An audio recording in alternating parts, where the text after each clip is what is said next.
tonga soa atao amin'ny saina pilokely ianao raiso ary zarazarao mba ho hain'ny malagasy namatiako sotrato.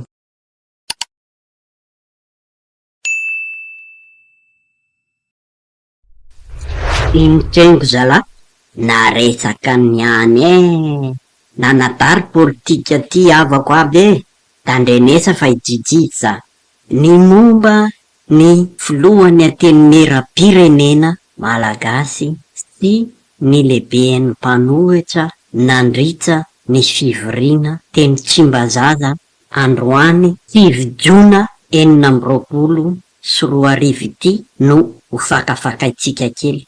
Lasa fanaovana teatra eny amin'ny lapa ny Tsimbazaza eny, izay lapa fanaovana ny fivoriam-be hanapahana lalàna ito amin'ny tany sy fandrakana malagasy ity. Anefa dia anaovan'ireo solombavambahoaka manomboka hatrany amin'ny filoha nyty androm-pandrakana ity ka hatramin'ireo solombavambahoaka tsotra anaovan'ry zareo teatra anehoana amin'ny vahoaka fa ry zareo ireo no afaka mandidy sy manapaka zay tiany atao eto amin'ity tanitsika ity. Ary ny tena mampalahelo dia tsy voambolana sy fomba fiteny tsy mendrika amin'ny horonan-tsara izao no tokony hiseho eo amin'io lapam-pandrakana io. Mampalahelo tokoa fa tena lasa mirefarefa ilay politika eto amin'ny tanin-drazantsika ity. Tena mampalahelo. Ahoana tokoa na atao aza ny tsy hiteny amin'ny maha-olom-pirenena tsotra, tsy maintsy hiteny satria raha kombona ny vava manoloana n'izao zava-misy izao dia namany miray tsy kombakomba amin'ireo olona mitondra antsika ireo tsika ireo ny tena raha hijery fotsiny. Voambolana tsy mbola fandre hatramin'izay misy amin'ity androm-pandrakana ity tokoa no heno androany. Aiza ve ka hanome fitenenana ny solombavambahoaka anankiray voafidy ny vahoaka ianao Andriamatoa filohan'ny antenimera-pirenena dia hiteny hoe omena ny Andriamatoa solombavambahoaka izay mpanohitra mandrakizay. Inona no dikan'izany? Mafiteny mendrika ve izany? Indrindra amin'ny mahafilohan'ny androm-pandrakana iray toanao izao. Betsaka no filoha efa nandalo teo fa mbola tsy nampiasa teny toy izany ho an'ny solombavambahoaka iray izay tsy tianao satria manohitra ny fitondrana toananao. Maro be no efa nandalo teo saingy nandalo avokoa amin'ny toeran'io. Ka sao lahy ndray andro any rehefa tsy eo intsony ianao dia ho averin'olona aminao ny vava rehetra nataonao eo. Fandalovana tokony eo amin'ny fitondrana, tsy misy olona hipetraka eo mandrakizay na dia milaza ny tena no mafy toy ny vy azy miala sy mandalo ihany. Tadidio izay fa aoka re tompoko hajainareo voalohany indrindra izahay ny fidy ireo solombavambahoaka tsirairay mandrafitra io antenimera-pirenena entinareo io. Feonay no entin'izy ireo ka aza tsony tsy niavina toy izany ny solombavambahoaka na mpanohitra izy na mpanohana fitondrana. Tsy nomena vahoaka lalana koa ianao na dia filohan'io androm-pandrakana io aza hiteny toy izany. Fony ianao tany amin'ny mpanohitra tamin'ny andron'ny Laurent move efa niteny tahaka izany taminao ny filohan'ny antenimera-pirenena io tamin'izany andro izany. Rehefa mandray fitenenana ianao teny atsipy ho an'ny manam-panahy izy ity. Na izany aza dia tsy hainy tsy hiteny fa misesisesy loatra ny zavatra tsy mety sy tenenin'ny vavanareo fitondra ao ankehitriny raha tsy hiteny afa-tsy ny ministry ny fitsarana fa ny Rosoa ianao filohan'ny antenimera-pirenena. Eny asa mety ny mpanolotsaina nareo ireo angamba no tsy mahay ninona fa dia miteniteny foana ny vavanareo mpitondra ao ankehitriny. Tsy mpanohatra akory ny tenanay fa vahoaka ary volanay no miasa hianakaramana nareo reo hatrany amony indrindra any ka hatramin'ireo mpiasam-pandrakana tsotra. Azoanay no misoka-bava toy izao. Aiza no misy hoe na de filoham-pirenena aza ianao, tsy hoe filoham-pirenena akory fa na azo io toeran'io noho ny tolona nataon'ny vahoaka malagasy. Dia sainao ve no miteny amin'ny mpiaino rehetra nanaraka ny fahitalavitsy TVM sy Real Télévision sy ireo radio vitsivitsy no fatenanareo haiteny hoe za tia mizara vola avy aiza mo io zarainao io. Raha tsy volanay vahoaka malagasy dia vola avy aiza.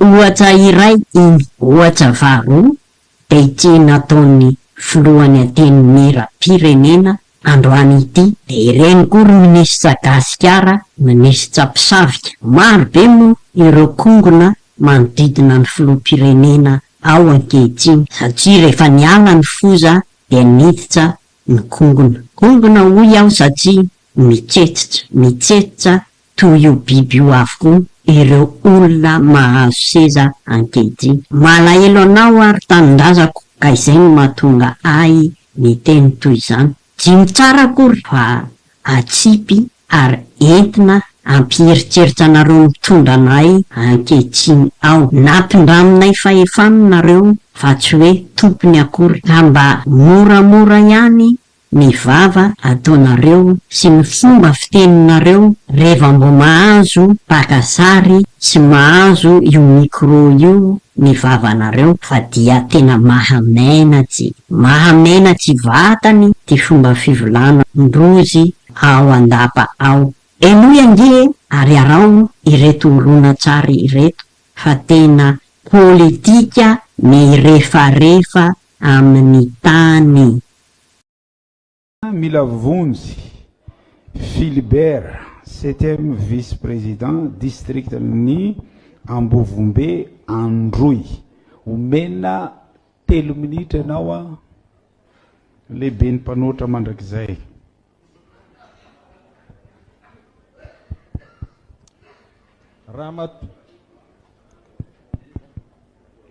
Ramatoa ministry ny fitsarana pitahiry ny tombo-kase-panjakana. Ankoatry ny fanenjehana ny firongony izay tsy hatorinao andro aman'alina dia inona ny tena polikanao hitondranao fanatsarana sy fanavaozana ny tontolon'ny fitsarana eto amin'ny firenena. Satria ny zavatra hita sy tsapanay dia varina amin'ny fanenjehana ny ataonao asa, fitsidihana ny olona efa voafonja aseho amin'ny haino amanjery, hatraizany fanajanao ny zon'ireo voafonjareo raha ianao tokony hiaro azy no lasa mandika lalàna ao anatin'izay. Mikasika ny groupe Sodiaty, ahoana ny procédure nahatonga anao ministry ny fitsarana hanome any Serge Mbiki Jovialy hitantana an'io groupe Sodiaty io? Misy fifandraisana manokana aminao ve io lehilahy io? Satria somary tovolahy ihany le zalahy iny raha tazany.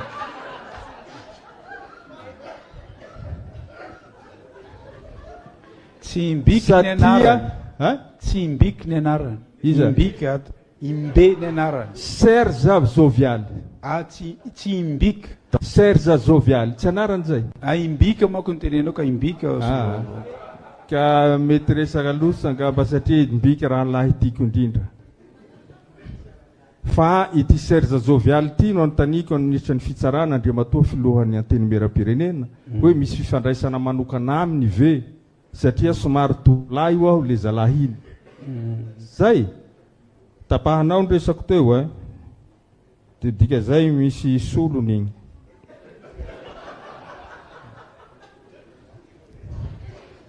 Mitsipaky zany anefa ny groupe Sodiaty. Inona ny fepetra raisy ny fitsarana manoloana izany mba ho fanajana ny lalàna. Betsaka ny halatra natao mikasika ny io fananany groupe Sodiaty io. Betsaka ireo voasoringitra amin'izany na miaramila na agent de sécurité nanao ny fanodikodinana. Kanefa hatramin'izao mbola tsy nahita ny olona voaenjika na nasehonareo araka ny fataonareo avoaka ny procureur ny première instance igny raha fa misy olona voafonja forongony dia avoakanareo dia zahay mba mitaky hoe avoahy ireo olona nandroba rehetra reo zay voakasikin'izay tokony ho enjehiny lalàna koa. Heno fa sotra metraky sorana anao na metraka an'izay fanontaniana zay azo valina anao rehefa avy eo. Misy fanontaniana zay napetraky ny député lehibe ny mpanohitra mandrakizay teto dia somary nanao remarque kely izahay hoe solombavam-bahoaka ve izy sa mpisolo vava tokoro ny groupe Sodiaty, satria raha le fanontaniana napetrany dia ataoko fa tsy mahasolo vava ny vahoaka fa fanontaniana tokony apetraky ny mpisolo vava. Tsy maninona nefa fa izahay dia tena tsara ihany koa ny ataontsika hoe fahazahoan'ny vahoaka hoe maninona no misy ny atao hoe administrateur judiciaire.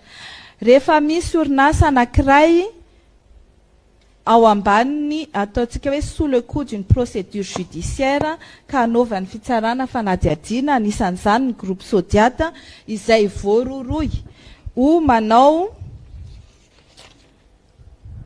famotsim-bola azo avy amin'ny détournement, trafic d'influence, favoritisme, corruption, bénéficiaire de trafic d'influence et abus de pouvoir, fraude fiscale, extorsion, usurpation de fonction, izany rehetrarehetra izany dia mamaritra ny atao hoe capture d'état. Tsisy tsy mahalala isika teto Madagasikara fa izany olona tompon'izany groupe Sodiaty zany dia nanao ny ampimamba tamin'ny toe-karena rehetra teto Madagasikara. Normal raha ohatra ka nanana société marobe izy izay hiara-ny fanadihadiana ataon'ny fitsarana, satria mila jerena hoe tena nandohetra ve izy, tena ara-dalàna ve ny écolage nampandoavin'ny olona izay nangalany vola, tena ara-dalàna ve nanaova ny société écran manerana an'izao tontolo izao, anisan'izany ao Maurice, misy famotsim-bola ve ireny zavatra ireny, ka izany fanadihadiana izany dia miteraka fitohanan'ny fikirakirana ny orinasa, satria ilay lehibean'ny orinasa dia voatazona any am-ponja any Maurice. Ka hitantsika tsara fa misy taona ireo orinasa izay tantanin'io olona io dia sahirana amin'ny fandoavam-bola, fandoavana ny karamany mpiasa, satria no giazan'ny fitsarana, ary tsy maintsy giazan'ny fitsarana ny vola izay ahina ho famotsim-bola. Ka migrevy ny mpiasa hoe tsy voalony karamany. Misy ihany koa ny ayay sao dia hisy détournement indray koa ny vola miditra ao, noho izany dia tsy maintsy anendren'ny fitsarana olona hitantana an'izany orinasa izany amin'ny alalany atao hoe désignation d'un administrateur judiciaire. Ny pôle anticorruption sy ny RAI no manao an'izay fanendrena izay ary misy sélection de dossier io. Izay mahasam-pitsarana an'izay dia olona izay manao compte rendu amin'ny RAI sy ny pôle anticorruption, ireny administrateur judiciaire reny, fa tsy manao compte rendu amin'ny ministre ny fitsarana, ary tsy ny ministre ny fitsarana no misafidy azy. Ny filohan'ny antenimieram-pirenena hoe filohan'ny mpanohitra mandrakizay aho fa ny zavatra lazaiko ny tenin'ny filohan'ny antenimieram-pirenena tsy tenin'Andriamanitra, tsy manana fahefana feno izy hamaritra ny hoaviko, fa Jehovah Andriamanitra irery ihany no mahalala ny tondrany ahy sy mandamina ny fiainako sy ny hoaviko rehetra, fa tsy ny filohan'ny antenimieram-pirenena.